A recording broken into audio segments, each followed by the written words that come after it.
Student, आप सभी का फिर से वेलकम है आपकी क्लास स्टडी ऑल ओवर में। और जैसा कि आपको पता है ये क्लास जो है ये बिल्कुल बेसिक क्लास है। और ये क्लास ऐसी होगी, इसमें अगर आप बताओगे ना कि आप जैसे आप पढ़ते हो इलेक्ट्रॉन प्रोटॉन न्यूट्रॉन होते हैं, तो मैं आपको ये भी दिखा दूंगा कि इलेक्ट्रॉन प्रोटॉन न्यूट्रॉन होते कहाँ पर है। क्योंकि देखो, अगर आप अपने आप को कंसंट्रेट करोगे कि आप ये समझ जाओ कि हम जो पढ़ रहे हैं वो हमारे आसपास कहाँ पर है ना, तो वो सब चीज़ की जब अगर हम स्टडी करेंगे और ये क्लास जो होगी यहाँ से शुरू होगी और यहीं पर ख़त्म होगी, मतलब कि ये जो क्लास होगी आप इसमें बुक की जगह ना आपके माइंड में होंगे सारे क्वेश्चंस। ठीक है, तो सीधे कॉन्सेप्ट पर आते हैं। और हाँ, ये क्लास के बारे में बता दूँ, ये जो क्लास होगी आपकी, देखो अब लिख रखा है साइंस NCERT और वो भी 6 to 12। इसमें ये जो क्लासेज आप कराऊंगा ना मैं, तो इसमें 6 से लेकर 12 तक का फिजिक्स केमिस्ट्री बायोलॉजी ये तीनों सब्जेक्ट होंगे और बिल्कुल उनका निचोड़ होगा तीनों का। ठीक है, NCERT साइंस का ये भी देख लेना, NCERT साइंस न्यूमेरिकल प्रूफ जो भी कुछ होगा बिल्कुल खासकर कॉम्पिटेटिव एग्जाम के लिए। ठीक है, और 6 to 12 आप देख ही सकते हो बाकी भी।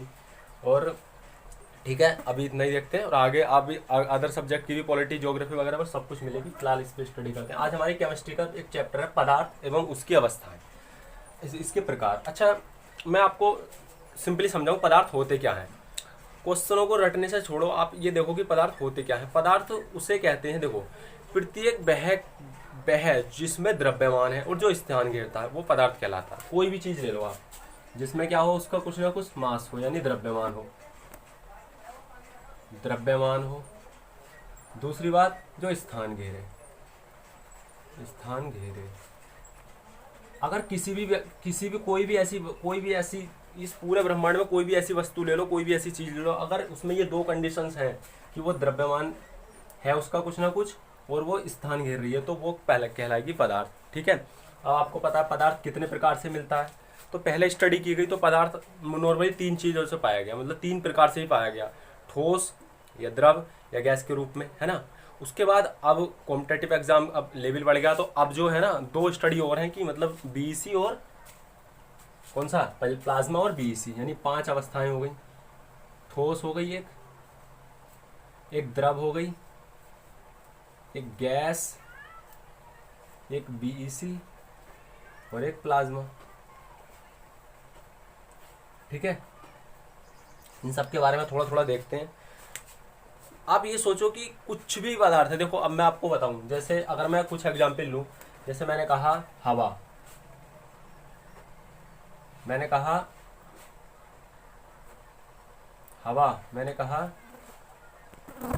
भावनाएं, मैंने कहा नमक, मैंने कहा जल। अब आप इनमें से ये सोच के देखो कि क्या ये सब पदार्थ हैं। आप कहोगे हवा आपको पता है स्थान घेरती है, तो ये पदार्थ हो गई। देखो ऐसे भी ऑब्जेक्टिव क्वेश्चन आ सकते हैं कि निम्न में से कौन सा पदार्थ है या कौन सा नहीं है। हवा देखो स्थान घेरे, मैंने बताई 2 ही कंडीशन आपको देखनी है। किसी भी व्यक्ति, कोई भी ऐसी पदार्थ जिसमें कि द्रव्यमान हो और वो स्थान घेरे, तो वो क्या कहलाएगी, पदार्थ कहलाएगी। हवा एक पदार्थ है, मैटर यानी। ठीक है, भावनाएं कोई नहीं है, भावनाएं केवल यहाँ मतलब हार्टिंग टचिंग होती है ना, भावनाएं इसका बिल्कुल अलग सीन है। ठीक है, आप समझते हो इसको, भावनाएं मतलब फीलिंग्स, जो आप सोच रहे हो समझ रहे हो, तो वो कोई स्थान घेर रही है और उसमें क्या मास है, उसका कोई द्रव्यमान है, तो ये क्या है आपकी, ये पदार्थ नहीं है। नमक का कुछ ना कुछ मास है और कुछ ना कुछ वो स्थान घेरती है। जल की, यहाँ तक कि जल की एक बूंद भी पदार्थ है, क्योंकि जल, अब देखो पदार्थ कैसे बनता है, इनका अणु परमाणु से मिलकर बनता है ना, तो वो अणु परमाणु कहलाते हैं। ठीक है, क्लियर हो गया। अच्छा, आप देख लेते हैं इनकी विशेषताएं। जैसे पदार्थ हो गया 3 प्रकार का, ठोस, द्रव और गैस। अच्छा, आपने कभी सोचा जैसे कि अगर खाने का एक क्वेश्चन आता है कि खाना अगर गर्म हो तब तो उसकी सुगंध बहुत आसानी से आ जाती है, मतलब अगर आप खाना गर्म कर रहे हो तो उसकी सुगंध आने लगती है, महक आने लगती है, जबकि ठंडे खाने की महक क्यों नहीं आती है। तो इससे बहुत सारे कॉन्सेप्ट निकलेंगे। देखो पदार्थ जो होता है ना, कोई भी पदार्थ हो, तो पदार्थ के, अब देखो पदार्थ जो होता है वो कणों से मिलकर बना होता है, यानी कि कणों से मिलकर बना होता है, कणों से मिलकर। ठीक है, और ये बात प्रैक्टिकली प्रूफ है कि कणों से जो मिलकर बनता है वो बनता है क्या, पदार्थ। आप चाहो तो इसके नोट्स बना लेना, नहीं तो मैं अभी 2-1 दिन में ना, जैसे ही कंटिन्यू हो जाएंगी क्लासेस, उसके बाद एक स्क्रीनशॉट लगा दिया करूंगा अपने खुद के नोट्स का, जो मैंने अभी तक का है 6 to 12 का, फिर आप एक स्क्रीनशॉट लिए करके उतार ले करना। चाहो तो आप वैसे ही समझ लो कि यहीं समझ आ गया यहीं पे। ठीक है, पदार्थ। ये कहलाता है पदार्थ, कणों से मिलकर बना है। अब जब कण है तो कण में गतिज ऊर्जा होती है, क्योंकि कण हमेशा गतिज ऊर्जा में रहती हैं, हमेशा गतिज ऊर्जा में रहते हैं। लेकिन दिक्कत क्या होती है कि अच्छा आपने सोचा जैसे मान लो चीनी है, चीनी और एक गिलास पानी है, अगर आपने चीनी ठोस है और पानी द्रव है, उसमें आपको चीनी को डाल दिया, जब चीनी आपने उसमें डाल दी तो चीनी घुलने लगी, लेकिन आप जैसे उसको चला देते हो, मैंने एक वीडियो में बताया था अपनी, तो वो धीरे धीरे उसका वो बढ़ने लगता है, वो जल्दी से घुलने लगती है। तो क्यों? क्योंकि गतिज ऊर्जा तो उसमें पहले भी थी, लेकिन उसके कणों को गतिज ऊर्जा इतनी नहीं थी कि जितनी सफिशिएंट थी कि वो दूसरे को अपने आप में समाहित कर सके, मिला सके। और हाँ, वो मिलाएंगे क्यों? क्योंकि इसमें जो होती है ना ठोस द्रव गैस, जैसे ठोस द्रव और ये गैस मान लो, तो ठोस के जो अणु होंगे ये बिल्कुल पास पास होंगे, ये ऐसे होंगे बिल्कुल एक दूसरे से सटे हुए।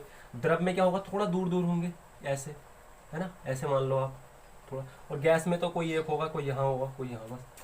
तो इस प्रकार से ये कंडीशन रहती है। तो देखो ये इनके अंदर जो ये इन अणुओं को रोकने वाला बल है, उसे बोलते हैं अंतराणविक बल। तो वो इतना ठोस है कि इन अणुओं को रोक कर रखे हुए है, तो अभी तो वो इतने पास पास है। द्रव में थोड़े से दूर हो जाते हैं यही वाले बल, यानी बल इसमें कम हो जाता है। देखो अब जैसे क्वेश्चन आता है कि अंतराणविक बल किस में सर्वाधिक होता है, तो ठोस में होता है, द्रव में इससे कम हो जाता है, गैस में तो सबसे कम होता है, तभी तो उसमें कुछ भी चीज घुल जाती है। विसरण मैंने बताया था, विसरण क्या होता है, किसी भी पदार्थ का किसी पदार्थ में मिलना। तो विसरण इसमें हो जाएगा, यानी इसमें विसरण क्या हो जाएगा, सबसे कम। यानी इसमें कोई भी चीज़ आप मिलाना चाहोगे, जैसे ये मार्कर है, इसमें मैं कुछ चीज़ मिलाना चाहूँ, जैसे आप ये समझो कि मैं इसमें ये एक पेन और मिलाना चाहूँ, नहीं मिल पा रही ना। लेकिन अगर ये द्रव होता, गिलास में पानी होता, मैं इसको डबाना चाहता तो वो डूब जाता है ना, मिल जाता। लेकिन गैस में भी मिल जाता। तो सबसे अधिक विसरण किस में होगा,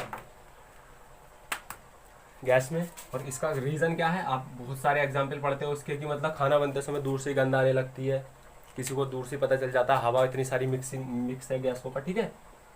ये हो गई इसकी प्रॉपर्टीज। ये चीज़ें क्लियर हुई आपकी कि ठोस द्रव गैस, ठीक है। बीईसी और प्लाज्मा के बारे में देखते हैं। तो बीईसी जो है ना, ये इसका है Bose Einstein condense. Bose Einstein, देखो बोस मतलब बोस और आइंस्टीन मतलब आइंस्टीन, इतने बड़े फेमस साइंटिस्ट आप जानते हो। और कंडेंस का मतलब है संग्रहित करना, है ना।